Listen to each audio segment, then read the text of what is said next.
Hello, today I want to teach you about college counseling with underserved students. My name is Paul Gordon. I am a college counselor at the International School Ho Chi Minh City in Vietnam. But before I worked here, I worked in mainly low-income schools in Washington, D.C., New York City, and Atlanta, Georgia, in schools with a majority of low-income and students of color, primarily Black and Latino students. And when I talk about working with underserved students, I mean students that come from traditionally underrepresented groups in terms of college attainment and educational success. So these are students that are often left out of the process in terms of their attainment of college education and career, professional career training. So when I teach, this video is mainly directed towards counselors, school counselors, and I want to help school counselors to better serve these students and better support these students as they make choices about their futures post-high school. So as you may have heard, a common statistic shows that over the next few decades, the United States will become a majority-minority country, of course, which is a funny term because once the groups that are in the minority become a majority groups, then they no longer can really be considered minorities. That's sort of the typical term used to describe students of color, Black, Latino, and Asian American students. So those students will become the majority probably by 2040 or 2050. And as educators, we need to figure out how will we serve these students? How will we help these students be successful going forward?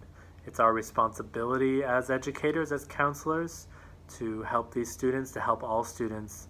And but many counselors, I think, struggle with these populations. I think the profession, many counselors still tend to come from privileged backgrounds, whether that's middle class or upper class backgrounds, or predominantly white counselors who are from privileged ethnic groups.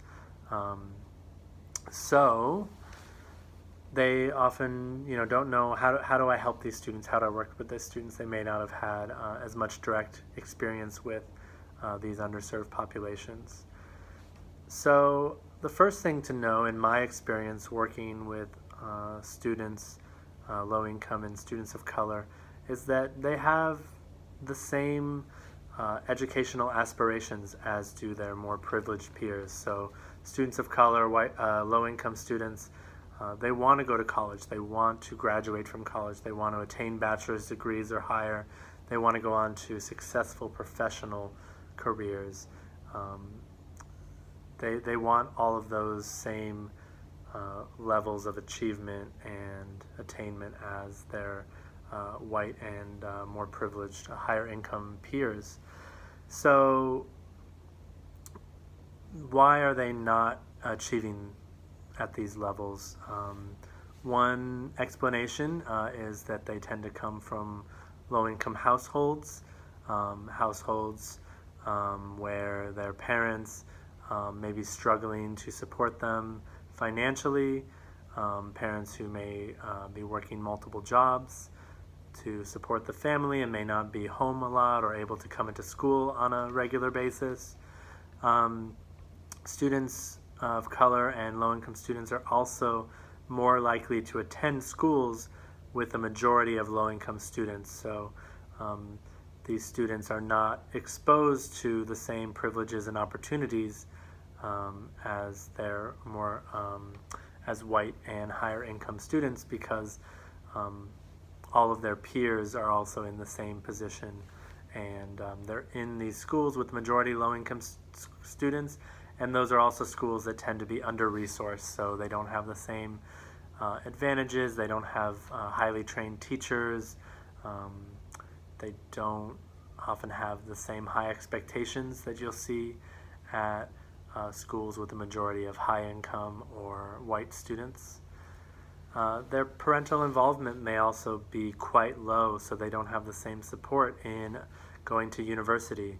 So in addition to parents working long hours, for immigrant parents, Asian and Latino students with immigrant parents, their parents may not speak English well, may not be able to access curriculum and go to meetings and help them applying through websites and reading essays. They may also have some cultural barriers to school involvement from the parental side. So the parents may not be accustomed to going into school. In many cultures, it's not common for parents to speak with teachers or to come to parent nights, to attend PTO events. So that's another barrier that students may be facing. And on the academic side, these students may be excluded from school culture, particularly if they are in schools where they are not the dominant student group. So they may feel excluded from school events. They may not get as much attention from teachers or counselors. And in many of the schools, these students have low expectations. They're not encouraged to take honors and AP courses. They're not encouraged to pursue four-year bachelor's degrees. They're often told to go to career or technical schools or two-year community colleges without exploring the full range of options. So that's a brief overview of some of the barriers that these students may face. There's many more, but that's kind of a general overview. So what can counselors, college counselors, school counselors, how can they help these students?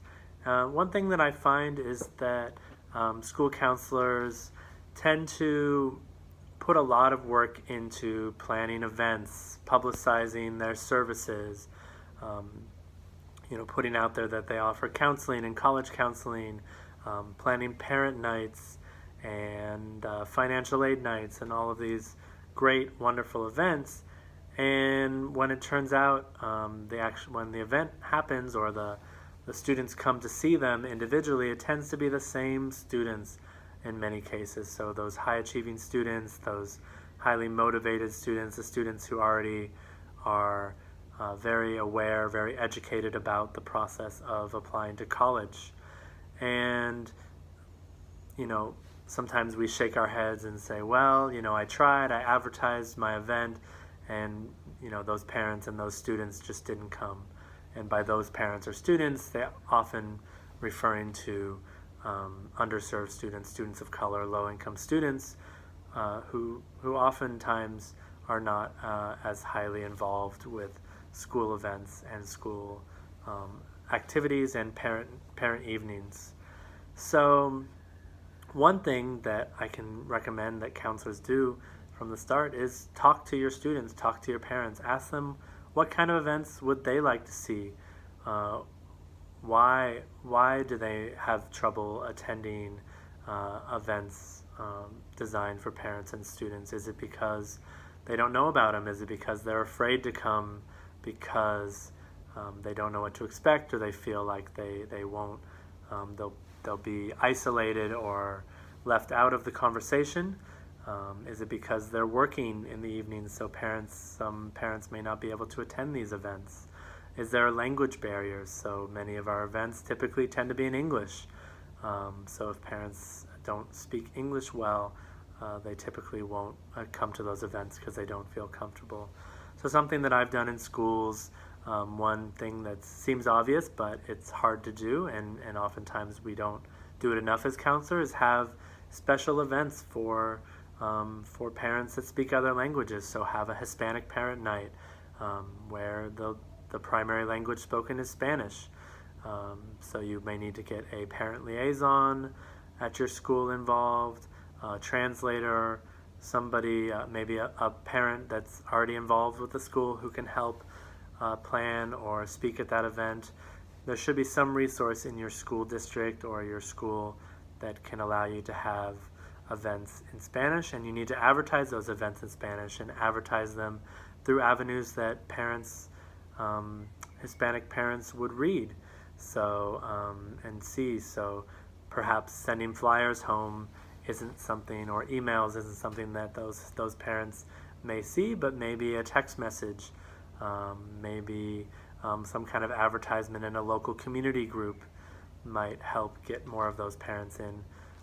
So that's one suggestion, is really targeting your college events and your parent nights and your student activities and financial aid events, specifically to groups of students and groups of parents that typically wouldn't come to these types of events, after talking to them and finding out what types of events and what types of advertisement would get them to come more often.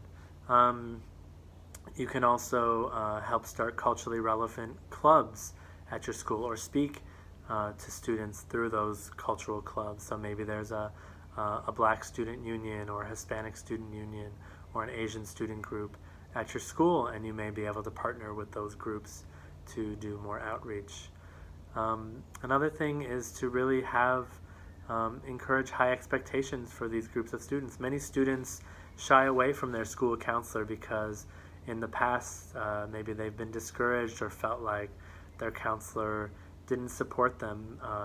Perhaps you had meetings with freshmen and sophomores where you encouraged some students to take honors and AP classes and other students not to, and those messages over time may discourage some groups of students from meeting with you. So make sure you start early at 9th and 10th grade talking about college and college success with all students, and making sure that you're encouraging all students to have high expectations for themselves. Another thing that I found is it may take an extra work and extra outreach to reach these groups of students. So for example, I found in previous schools that there was a lot of barriers for low-income students to just do something simple like register to take the SAT test. So the SAT is very expensive. It's almost $100 to take the SAT each time. And there are fee waivers that exist, but those fee waivers can be complicated. You need to prove that you are low income, so you have to show that you are on free and reduced lunch. And the registration process can be intimidating. It takes quite a while. Students need to get a fee waiver from their counselor. They need to answer a long series of questions. They need access to a computer in many cases. And so it can be very intimidating for students that have never taken those tests before. So just simple things like that require some extra outreach for those underserved groups of students that may not normally come into the counseling office and may not know how to sign up for the SAT, or may not even know they need to take the SAT or when they need to take the SAT.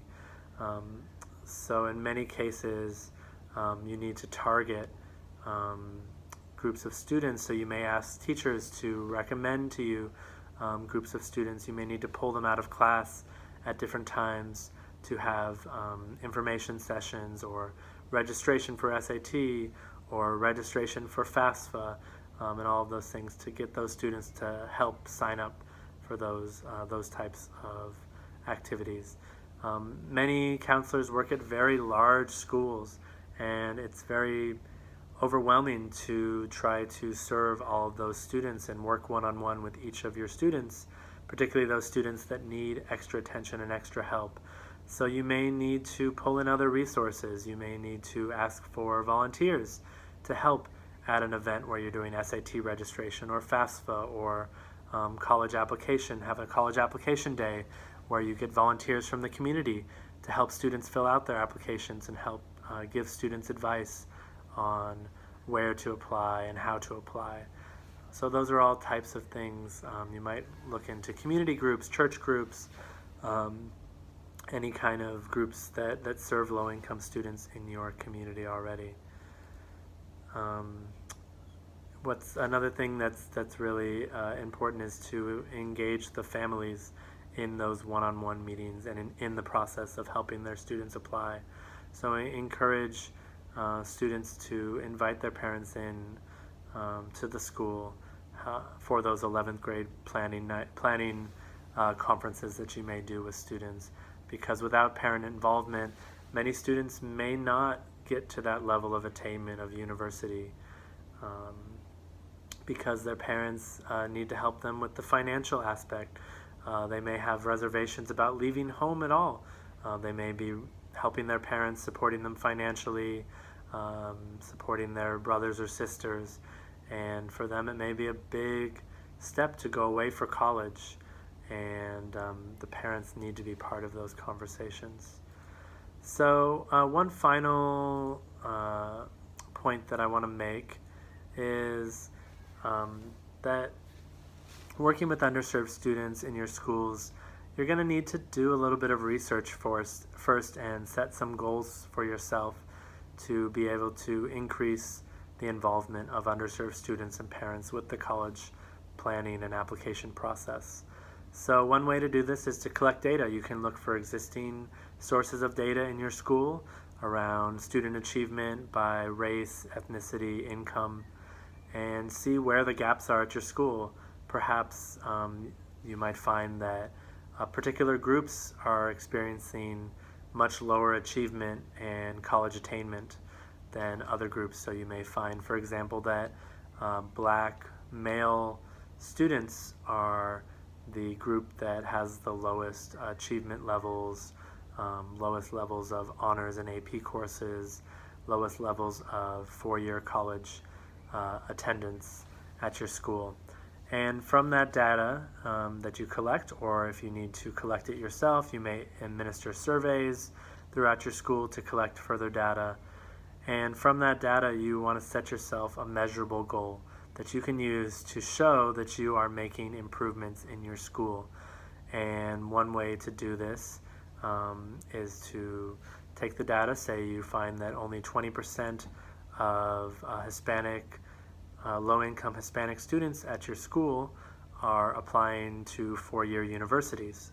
So you can set a goal, say by the following year or by 2 years from then, you want to increase that 20% to 40% or 50%. And that's something then you can measure 2 years down the line and see if you've met your goals through the initiatives and the effort that you're putting in to the problem that you're seeing at your school. So it's really important to work with data, and this will help you get the support of your administration. So to put this time into your schedule to work with these groups, you need your principal support, you need the administrators at your school support, and those administrators are also working with data. They have to prove to their districts and their states that they are serving all students, that they are making improvements in terms of achievement and attainment for various groups of students. And if you can show that, if you can demonstrate that to your administrators, you make yourself a really valuable member of the school, and you will then get the support of those administrators. So I think I will stop there. That's a lot of information, and I've posted a few links at the bottom of this YouTube video to some further reading and resources that you can use in your schools. And also I've posted a video that I did with some Hispanic students in my previous school to get their feedback on how counselors and how schools can better help support them. So that's kind of a little bit of a personal stories of students and how they would like to get more support in schools. So if you have any questions, I can be reached via email. My email is paulgordon, PAULGORDON, at ishmc.edu.vn, ishcmc.edu.vn, and I encourage you to reach out if you have any more questions or anything I can help in this important issue of working with underserved students. Thank you.